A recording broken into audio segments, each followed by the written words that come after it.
Impactante. La vergonzosa huida de Putin de Moscú. El dictador huyó apresuradamente de Moscú a Sajalín, solo para salvar su pellejo de los ataques infernales de las Fuerzas Armadas de Ucrania. La parte europea de la Federación Rusa se ha convertido en una trampa mortal para él, y en Moscú el dictador tiene miedo incluso de asomar la nariz fuera del búnker. Han salido a la luz detalles de una información privilegiada espectacular. Miren. Parece que Vladimir Putin sigue eligiendo para sus viajes por Rusia lugares lo más lejos posible de los drones ucranianos. Después de Novosibirsk, el dictador ruso se dirigió aún más al este, a Yuzhno-Sajalinsk. Hola a todos. Buenos días. Espero que tengan un excelente comienzo de jornada el día de hoy. Según informan los propagandistas rusos, Putin se encuentra en la región de Sajalín, donde debe participar en la fase final de los ejercicios de la Flota del Pacífico. Esta es ya la 7ª región rusa que Putin visita tras reanudar sus viajes por el país. Antes de esto, no había realizado visitas regionales durante casi 9 meses. Al mismo tiempo, 6 de las 7 regiones se encuentran fuera de la parte europea de Rusia, la misma que cada vez se ve más bajo el ataque de los drones ucranianos. Buenos días a todos. Aquí en Magistralnaya está la parada Lesnoy Port. El puente está caído, el tráfico está cortado. Que Putin huya de los drones no es de extrañar. Sin embargo, esta es una particularidad en la que se han fijado los medios británicos. The Times publicó un titular señalando que un Putin inseguro espera aumentar su popularidad en declive mediante una gira por Rusia. Según la publicación, la serie de viajes fuera de Moscú podría ser un indicio de la preocupación del Kremlin respecto al nivel de apoyo al presidente y a la guerra contra Ucrania. Parece que Putin se tomó demasiado literalmente la tarea de aumentar su propia popularidad. Ante las publicaciones sobre la caída de su apoyo, decidió ir personalmente a encontrarse con el pueblo, y literalmente. Alguien claramente ha tenido mucha suerte hoy. En Novosibirsk, la caravana del presidente se detuvo. Salimos corriendo, seguimos juntos lo que está sucediendo.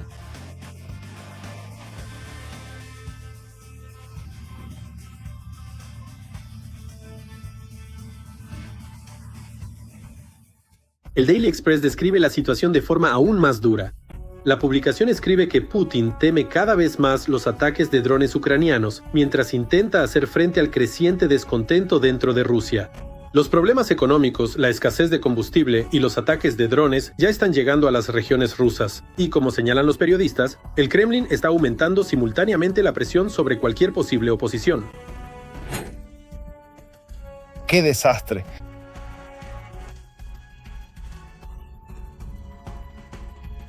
Así son nuestras noches. Durante las últimas visitas de Putin, las medidas de seguridad llegaron al extremo de cerrar calles, imponer restricciones a los residentes y cortar el acceso a Internet. Y antes de la llegada del dictador a Siberia, a las personas que enfrentaban la escasez de gasolina se les ofrecía combustible a un precio reducido. Después de su partida, los precios volvieron a subir. En medio de todo esto, el Kremlin continúa apretando las tuercas. A los políticos de la oposición se les limita su participación en las elecciones y el desacuerdo con el poder se declara cada vez más como extremismo. Nigel Gould Davis, investigador principal del Instituto Internacional de Estudios Estratégicos, considera que en el 5º año de la Gran Guerra, el Kremlin ya no siente la misma confianza de antes en el control de la opinión pública. Y ahora, Ucrania traslada cada vez más la guerra directamente al territorio ruso. Toma, venga, cógelo ya, que te lo estoy dando. Voló hacia allá. ¡Ay! Entró directo en la casa. Hoy nos estuvieron bombardeando toda la noche. Nadie durmió probablemente. Todo está lleno de humo. Especialmente reveladora ha sido la situación en torno a Gelendzhik, donde se encuentra la lujosa residencia de Putin. Según los datos citados en las publicaciones, el 7 de agosto se destruyó un complejo de guerra electrónica cerca de la instalación, y apenas 2 días después, el complejo S-400 situado en las proximidades.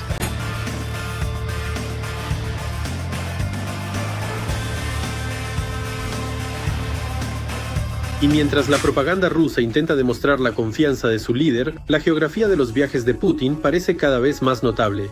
Moscú y la parte europea de Rusia están bajo la amenaza de los drones ucranianos, mientras que Putin, por su parte, se aleja cada vez más hacia el este.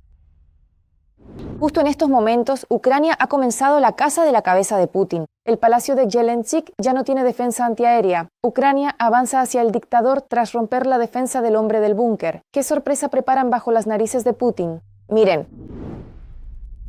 Ucrania se está acercando a uno de los símbolos más protegidos del poder ruso, Zelensky.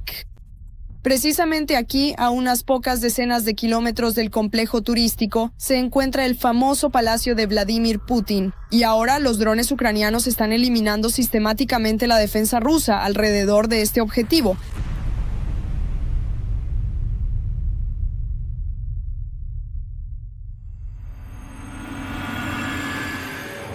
¡Qué maravilla! Simplemente siéntate en silencio durante media hora. Primero, la guerra electrónica. El 7 de agosto, cerca del palacio, fue alcanzado el sistema Volna Kupol-Garan. Las imágenes satelitales confirmaron la destrucción de la instalación, que debía inhibir las comunicaciones por satélite y proteger el territorio de los drones. Pero apenas 2 días después, siguió el siguiente golpe. Las sirenas han sonado todo el día. Hoy tuvimos una explosión fortísima justo encima de nuestras cabezas. Pedido 846. Así que esa es la situación que tenemos para el 8 de agosto. En la noche del 9 de agosto, las fuerzas de sistemas no tripulados ucranianas atacaron un S-400 ruso ubicado aproximadamente a 500 metros de la unidad de guerra electrónica destruida. Según el comandante de las SBS, Robert Brody, conocido como Magyar, el complejo logró lanzar 6 misiles. Después de eso, comenzó un incendio que duró alrededor de 3 horas. Las imágenes satelitales muestran al menos una plataforma de lanzamiento destruida. Y resulta ser una imagen bastante simbólica. Primero cegaron el sistema ruso y luego atacaron uno de los elementos clave de la defensa antiaérea. Mientras tanto, el propio Zelensky se vio bajo un ataque de drones en la noche del 8 de agosto. En la ciudad se escucharon potentes explosiones, se produjo un incendio y las autoridades rusas declararon una amenaza de ataque de drones e incluso suspendieron el funcionamiento de las playas. Zelensky, 8 de agosto. Playas absolutamente vacías. Cerraron el acceso a la playa. No hay nadie. Y por allá hoy hicieron explotar algo cayó. En general todo está humeando, todo arde. Para el Kremlin, esta es una señal especialmente sensible. El palacio de Putin está ubicado aproximadamente a 20 kilómetros de Zelensky, un enorme complejo con una superficie de casi 18.000 metros cuadrados. Según la investigación de la FBK, incluye una piscina, un cine, un restaurante y un spa, saunas, un helipuerto e incluso sus propias instalaciones de producción. Alrededor del objeto hay una zona de exclusión aérea, y el territorio adyacente, como se afirmó en la investigación, está controlado por el FSB. El costo del complejo se estimó en al menos 100.000 millones de rublos. Y ahora, uno tras otro, los sistemas rusos diseñados para proteger esta zona de ataques aéreos se están convirtiendo en objetivos de los ataques ucranianos. Y Zelensky, una vez más, se enfrenta a drones.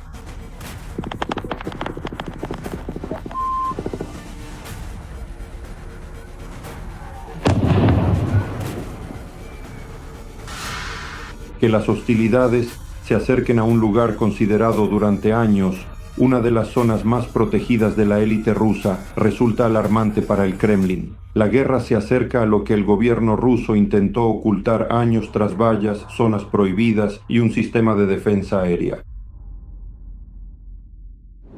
Urgente, se filtraron los planes del Kremlin en la red. El ejército de la Federación Rusa prepara una ruptura repentina de la frontera cerca de Kiev, solo que ya se ha preparado un regalo infernal para los rusos. ¿Qué tan real es este infierno repetido?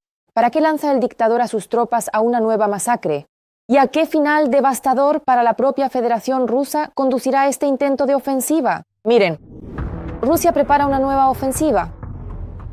Mientras el ejército enemigo se atasca en el Donbass, el Kremlin, al parecer, busca una nueva forma de desestabilizar la defensa ucraniana. Los ocupantes podrían intentar abrir otro frente en el norte de Ucrania.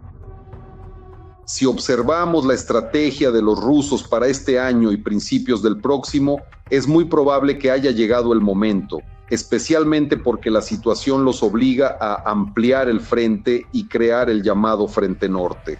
Rusia, según datos de RBC Ucrania citando sus propias fuentes, está considerando un escenario de ofensiva limitada desde el territorio de la región de Briansk, con un intento de romper la frontera ucraniana en la región de Chernigov y posiblemente también en la región de Kiev. El llamado Frente Norte son las regiones rusas de Briansk, Kursk y Belgorod. Ellos crearán una línea de frente en la línea fronteriza. Al mismo tiempo, la participación directa de Bielorrusia en esta operación se considera improbable por ahora. Los bielorrusos sé que definitivamente no quieren luchar y al parecer, por todas las declaraciones de Lukashenko, él tampoco está entusiasmado con toda esta idea. Sin embargo, no se trata de una repetición de la marcha sobre Kiev al estilo de febrero de 2022. Incluso en tal escenario, el objetivo de una posible ofensiva hacia el norte difícilmente sería un avance profundo hacia Kiev. Rusia podría llamar oficialmente a esto un intento de crear una llamada zona de amortiguamiento a lo largo de nuestra frontera. Bajo la cobertura de conversaciones sobre la llamada zona de amortiguamiento, el Kremlin podría estar persiguiendo un objetivo mucho más pragmático: estirar la línea de defensa ucraniana y obligar al mando a trasladar reservas desde la dirección de Donetsk, donde hoy se concentran los principales esfuerzos de la Federación Rusa. Precisamente el Donbass sigue siendo la principal prioridad de Moscú. La situación más difícil hoy en día se desarrolla alrededor de Konstantinovka. Las unidades rusas intentan irrumpir en la ciudad, al mismo tiempo que flanquean la defensa ucraniana. También están bajo amenaza Limán y Dobropolie. Pero abrir otro frente en toda regla se le hace cada vez más difícil al Kremlin. El enemigo experimenta una aguda escasez de personal. Si tendrán suficientes fuerzas para tal operación dependerá, ante todo, de las decisiones de movilización del Kremlin. Ya ahora el ejército enemigo experimenta una escasez de personal, y aunque el plan de reclutamiento de soldados contratados, según las fuentes, se cumple casi al 100%, esto no es suficiente no solo para formar nuevas unidades y formaciones, sino también para reponer completamente las bajas. Por lo tanto, la posibilidad de una nueva ofensiva depende directamente de otra decisión del Kremlin: si Putin se arriesgará a anunciar una nueva ola de movilización. El sistema está listo para llevar a cabo esta movilización. Más adelante tenemos por delante, creo que ya lo dije en su programa, operaciones electorales especiales. No quiero llamar a esto elecciones. Esto no son ningunas elecciones. Así que si Putin lo hace todo sin ningún ruido, sin ningún problema, forma la composición necesaria de la nueva Duma estatal, la Duma de los tontos, entonces tendrá las manos libres. Ya puede decir que tiene un mandato de los ciudadanos para continuar allí la operación militar especial. Entonces, lo más probable es que esto sea, realmente una nueva escalada, habrá movilización. Al mismo tiempo, la idea misma de la llamada zona de amortiguamiento para Moscú no es nueva en absoluto. Ya en primavera, el mando ruso declaraba abiertamente su intención de capturar las zonas fronterizas de las regiones de Sumy y Charkov. Según los analistas de Deep State, precisamente para esto los ocupantes capturaban sistemáticamente las aldeas fronterizas, poniendo a prueba la resistencia de la defensa ucraniana y buscando puntos débiles. Si el Kremlin finalmente se decide por una nueva movilización, Rusia podría intentar ampliar el frente de guerra. Pero el precio de tal decisión para la propia Federación Rusa podría resultar no ser menor que para Ucrania. Eso es todo. Y para más noticias candentes del frente, no se pierdan nuestra próxima edición.